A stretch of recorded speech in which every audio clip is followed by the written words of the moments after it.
Which type of family is claimed to encourage the development of overdependence on others? Is it A, consanguineal, B, nuclear, C, extended, or D, conjugal? Tingnan po natin. The correct answer that we have in here is none other than it's letter C, extended.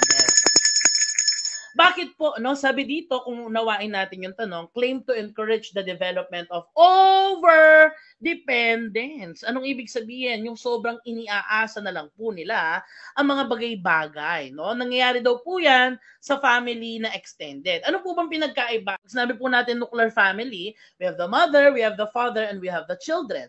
Pero kapag extended family po, ito na po yung nanay, tatay, lolo, lola, tito, tita, di ba? Kaya nga extended. And this is the kind of family that we have or we recognize in the Philippines. That when we talk about families, buong pamilya, buong angkan, di ba?